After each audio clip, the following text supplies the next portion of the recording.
All right, History 363. So for the month of November, some cheerful thoughts. The decline of the Roman Republic, which collapses in a series of civil wars during the 1st century BC.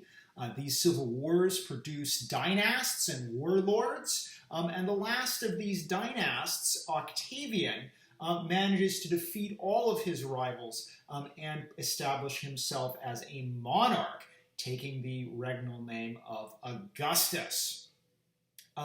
Now, one question will be is how does the Roman Republic, which seems to be doing so well in the 3rd and much of the early 2nd century BC, how does it come to this? And indeed, one thing that historians look to as a kind of warning sign flashing red is several instances of political violence starting in 133 BC, with the murder of the tribune of the plebs, Tiberius Gracchus.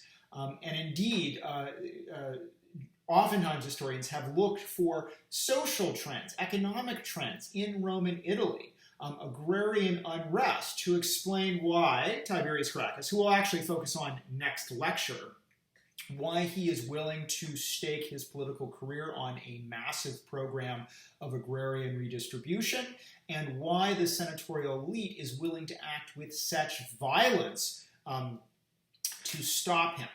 So what's going on in the 2nd century BC? Now, as I think I've tried to stress, this is really tough for us because we basically have lost Polybius, who survives only in tiny little fragments down to the 3rd Punic War, and then poof. Furthermore, we also lose Livy. That is Livy's narrative. Livy took his narrative all the way into the Augustan age, but Livy only survives down in complete books down to book 45, the end of the 3rd Macedonian War, a big kind of exciting war. You can see why various Latin monks in monasteries across time were willing to copy Livy books 21 through 45, from the Hannibalic War to the 3rd Macedonian War. Big, exciting themes, and then we lose it. We do have a little Cliff Notes version of Livy, the Perioeci, but that's it. We often, what would be a huge long book of Livy is oftentimes just a tiny little paragraph summarizing a handful of key events. We also, therefore, start to rely on Plutarch for his lives, and on a 1st century AD historian named Appian of Alexandria, whose work on the civil wars. He wrote a history of Rome organized around wars, but his civil wars start with Tiberius Gracchus. So he's also a source, literary source for the economic history of Rome. We also try to incorporate things like archaeology. So for example, when we ask questions about the rural population, the size of the urban population, both Rome and Italian cities, survey archaeology is one way to try to get a sense of what does the countryside look like. Is it deserted? Is it crowded? Are there small farms? Are there big estates? Although the results of that survey archaeology can also be contested. So we know that big socioeconomic rumblings are taking place in the 2nd century BC after the 3rd Macedonian War. But sometimes we still struggle to figure out, well, how do they fit to the overarching narrative of the eventual, with increasing unrest and violence in Roman politics and the emergence of civil war as a factor.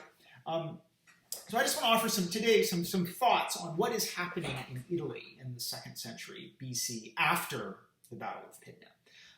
One thing that I think we can say pretty safely, because we have the Roman census returns, is the population of free Roman citizens is growing. In 203 BC, the Romans do a census basically to see where we're at after the Hannibalic War. We're told this is an unusually thorough census. And it returns 214,000 adult male Roman citizens. And that shows you how depleted the Roman population is. Now that said, in 125 BC, we have the results for that census. And it bumps us up all the way to 394,000 adult male Roman citizens. So over the course of, from the late Hannibalic War to 125 BC, we actually see tremendous growth. Almost a doubling of the free population of adult male citizens. And on one hand, that sounds like a pretty good thing, right? Population growth is usually a sign of economic prosperity. And indeed, I think these figures negate against some interpretations, some somewhat more old-fashioned interpretations, that basically said Italy was a devastation after the Hannibalic War, and the Roman peasantry really never really recovered, and that's why we have agrarian unrest. It was just people living in the ruins. This interpretation being closely associated with Arnold Toynbee, his famous monograph, post-World War II monograph, Hannibal's Legacy. But that being said, I think that population growth actually suggests something else. It suggests the relative prosperity of Italian peasants for much of the 2nd century BC. However, some caution. Population growth may reflect prosperity, but it can also create problems, particularly when we think about how Roman inheritance works. And indeed, let's actually step back to the devastation of the Hannibalic War. Clearly, there's huge losses. We do know that from agricultural societies that suffer demographic shocks, that oftentimes things are pretty good for the winners. We know that, for example, after bubonic plague hits, if you're a small peasant in England prior to the hit of bubonic plague, medieval England was actually packed. And all of a sudden the population almost drops by 40%. It seems that the survivors, as emotionally and psychologically devastated as they may be, are now able to farm more land. And it also seems that actually bubonic plague raises the standards of working men. There's a labor shortage, and that means you can demand to be paid more to be a blacksmith or a carpenter or things like that. So there we have a catastrophe, a cataclysm. And yet there are some economic winners. Oftentimes people are at the lower part of the social spectrum. I suspect a similar thing happens during the Second Punic War. So many Romans and Italians die. But for the survivors, there's actually more land for them to farm. And of course, not only that, the Romans take a lot of land from the Italians who have rebelled, and a lot of that gets redistributed to the Romans. So the population is growing. Initially, this actually may be a product of there's a lot of Roman soldiers are killed. The survivors, however, are able to farm more land. They're able to have bigger families, and then those bigger families lead to population growth over several generations. The downside is the population growth pushes up against the finite carrying capacity of Italy. The amount of land remains the same, and as the population grows, it gets subdivided amongst the peasants. And this is where it's important to talk about how Roman law works. So some societies have a concept of primogeniture, which basically says there's multiple sons usually. Most of them are going to have to get screwed out of the inheritance because we want to keep the estate together. So the oldest son gets the estate, the other son has to find something else to do. Oftentimes serve in the army, go to the New World, whatever, take up a trade. So this is one way of keeping estates together, although it's unfair when you have families that are more than one son. The Romans don't do that. They have partitive inheritance. So that is, if you have a family farm, let's say you're a relatively prosperous peasant, you have, 50 jugera, that's about 30 acres.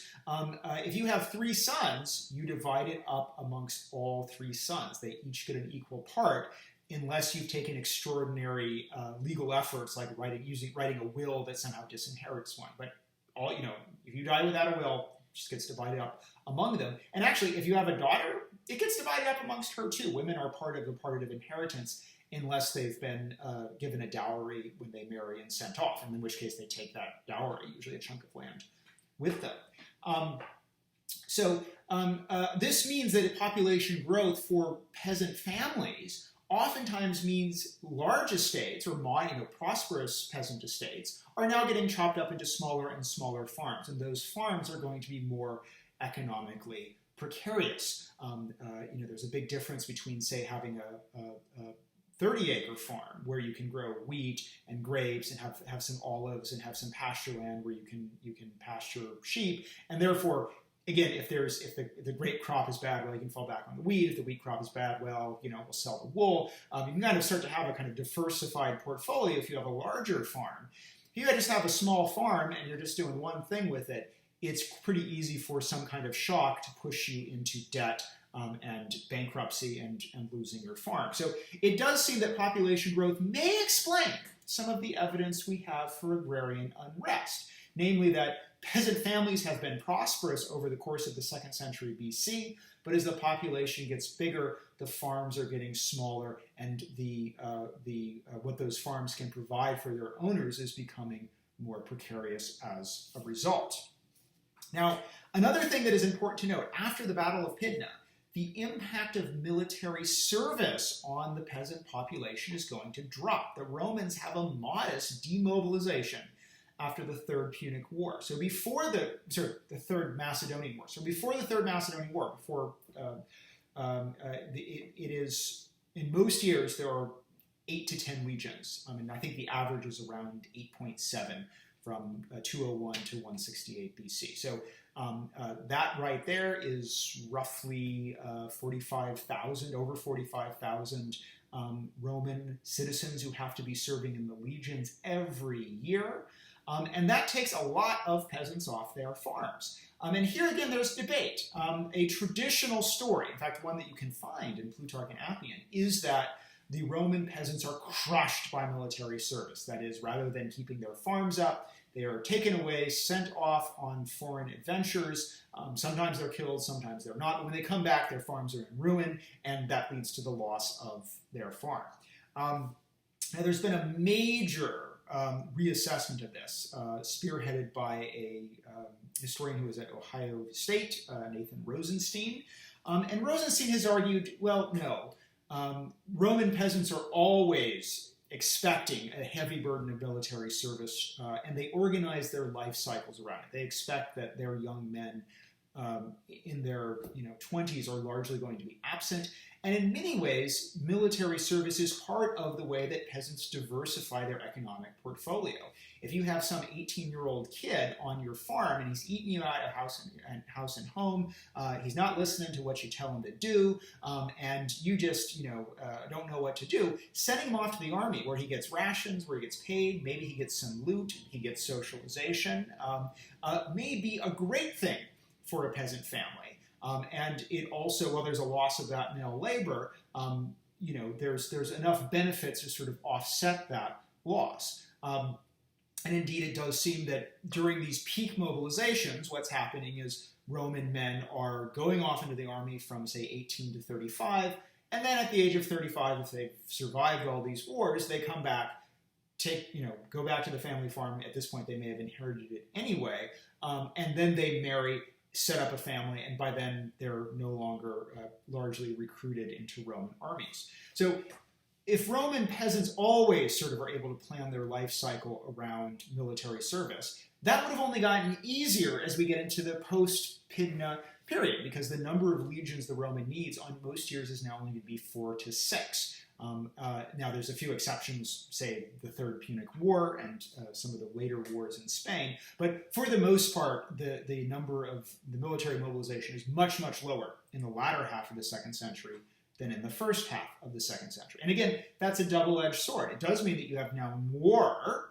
free male labor on peasant farms, so that your 20-year-old son is there to fix the fence or thatch the roof or go get the goats. But again, there's a flip side to that actually may cause the peasantry some stress, in that it may have been a great thing to get him off into the army, making his own money, getting fed by the army. And now that you're stuck with him there, it may be, particularly if the size of the ancestral estate is decreasing with each inheritance, it may be that having the loss of that military economic opportunity actually hurts some peasants.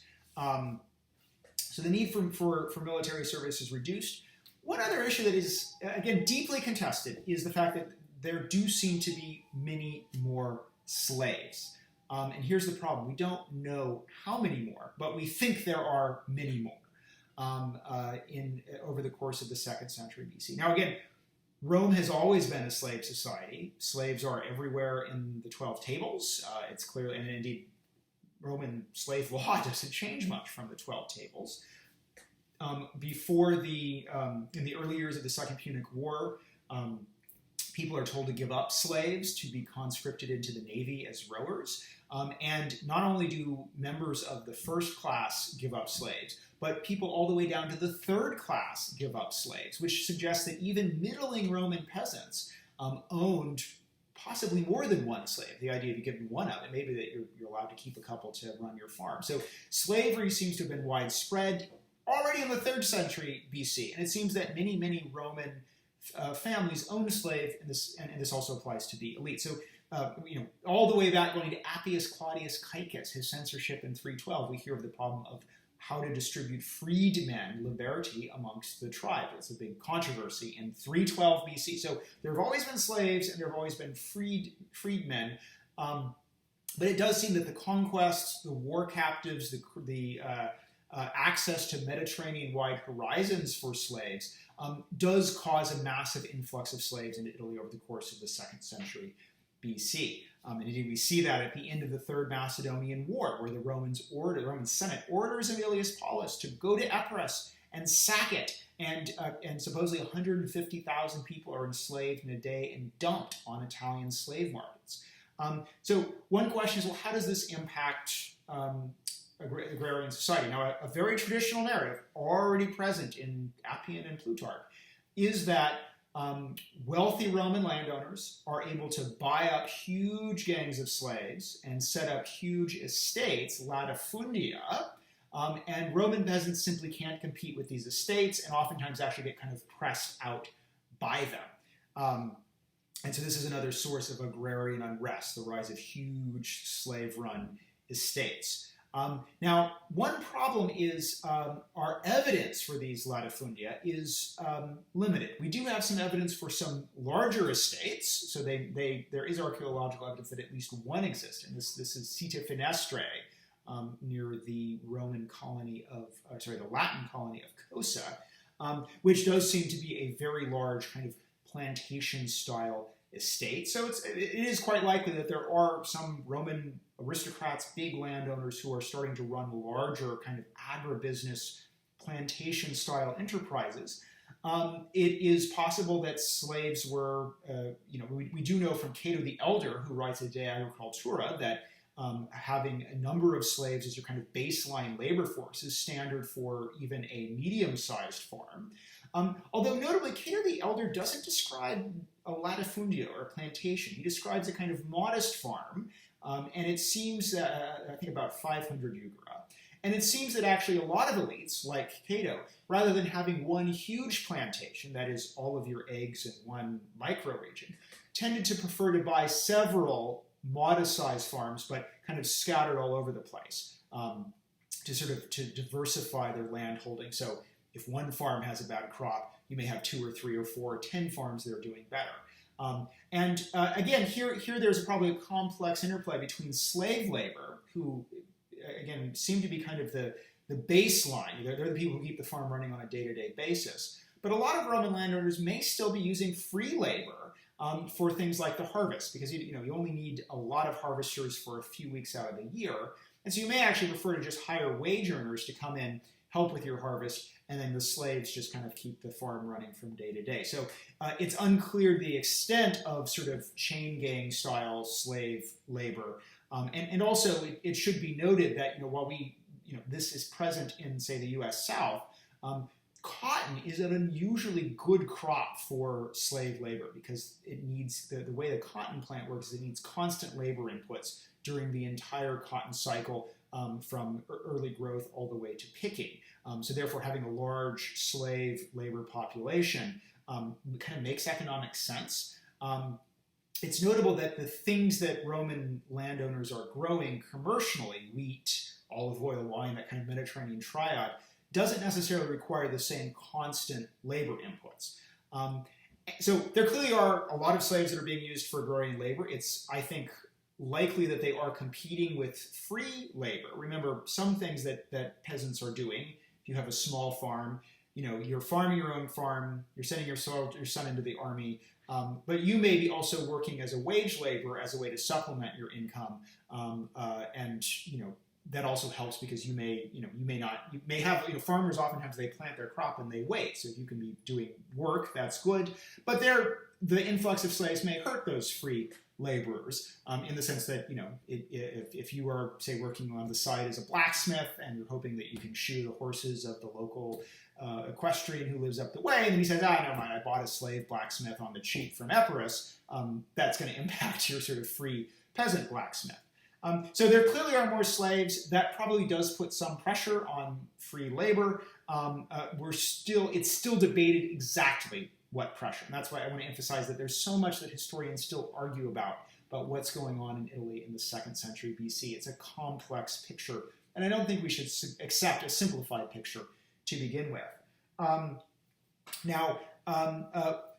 One just final note. One thing that it seems a lot of these slaves are being used for is domestic service. That is, it becomes a form of conspicuous consumption for aristocratic households to have huge, huge numbers of slaves. Oftentimes, and we know this is true in the Roman Empire, oftentimes so many slaves that they don't even have stuff for them to do. In fact, we hear some tasks that are given to slaves, and a lot of it is incredibly, there's one slave whose only responsibility is to fold the purple garments. But that's how you show that you're rich. You can hire a slave and I give them just one thing and they just stand around all day because I'm rich. So indeed that still competes with free labor, too. It can compete with free labor, but it is also possible a lot of these slaves are being snapped up to create large aristocratic households with teeming armies of domestic servants. Now, one more thing is happening. The city of Rome is growing. Now, the city of Rome, a lot of people would say that by the end of the Republic, by the time we end this course, consists of about 1 million people. The largest city in Europe, and it will be the largest city in Europe. That's the record for the largest city in Europe until 18th century London, mostly because Europe is pathetically urbanized during much of its history. That being said, it's probably not that big in the 2nd century BC, although if we had to take a guess, and of course, trying to figure out the city of Rome in the Republican period is tough because all of it is underneath Imperial Rome and medieval Rome and Baroque Rome, and it's hard to get to that lowest level. But most people would say the city of Rome is probably around 200,000 people in, say, the time of the brothers Gracchi in the 130s and 120s. That's a guess, not an unreasonable guess. But most people would say that is probably larger than the number of urban inhabitants, say, during the Hannibalic War, perhaps double. Again, very specific. And that number is only going to continue to grow. Now, who's moving to the city? One thing about ancient cities is demographically they seem to be death traps. So people move to the city. There's diseases everywhere. The famous Roman sewer is basically concentrating huge amounts of pathogens. There's the number of contacts you have with people. Now, we're aware with it. We're aware of how this works due to COVID. If you have a bunch of people always bumping into each other, that's a great way to spread every imaginable type of disease. And it seems that, again, you go to cities and frequently you die much younger than you would if you were living in a less dense rural population. So who's moving to the city? Well, on one hand, it does seem that if you have peasants who are becoming marginalized or peasants who are losing their farms, they may be going into the city to try to make a living as a kind of free artisan. Probably, though, the biggest immigrants into cities are slaves, forced immigration. And therefore, and some of it, of course, is because it's in the cities that you have the aristocrats setting up, competing with one another, and one way you compete is how you have a huge, hundreds of people working in your domus and your household. And of course, also we have those slaves because we have a legal regime that emphasizes frequent and relatively easy manumission. Also, it seems that many of the people living in the city are freed men and freed women, that they serve their master, they're freed. Oftentimes as a slave, you're kind of expected to continue doing some work for your master. So you may become free, but you're still folding the purple garments. But we also know from late Republican inscriptions that a lot of freed men and freed women also set up shop as basically small businessmen and small businesswomen. They become bakers and blacksmiths and tradesmen. actually contribute to the prosperity and diversity of the Roman urban economy. So it's unclear the extent that the city necessarily is really draining peasants off the countryside. That's been one explanation, that as the peasantry declines, they're just going to the city and they're dying. It's quite likely that a lot of the growth of the city is slaves and freedmen and freedwomen, and of course some free immigrants coming off the countryside. We know that happens. So the city is growing, but that's again, what do we do with that? Historians still argue vigorously. So that leaves us with a couple of models of what's going on. There is a pessimistic model that just says, look, the Roman elite are gobbling up as much land as they can. They're importing slaves. The peasantry that is crushed both by military service and can't compete with big slave estates is being is being pressed out of existence. There's a decline in the free rural population, and that decline is because they're just moving to the cities. That's a very traditional view associated with the historian P.A. Brunt. There's increasingly a somewhat more optimistic view that says, well, no, it's quite likely the free rural population grows throughout the 2nd century BC and into the 1st century, probably modest growth.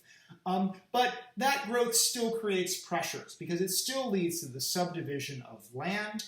It still leads to farmers finding that their plot that they inherit simply isn't big enough. And it may lead to, and of course, it also may be that some of the avenues for what to do if your plot isn't big enough are closing. In that, well, my plot isn't big enough. I can go to the army and see if I can make some money. Oh, the number of legions is decreasing. There's less need for military service. Well, I could go and do free labor for someone else. Well, it's harder to do because there's so many slaves working for someone else. So that's a view that says, well, there's still a lot of peasants in the countryside, but they're still under economic pressure. As you may be able to tell, I subscribe to the second view. It's probably most closely associated today with a historian named Luc Delict. But I also want to emphasize that we're still debating. I think everyone agrees that there is real agrarian pressure and stress, and this agrarian pressure is going to manifest itself in increasingly violent and turbulent politics. So on that note, it's November 2nd. If you haven't voted already, make sure you vote tomorrow. And we will talk soon. Bye.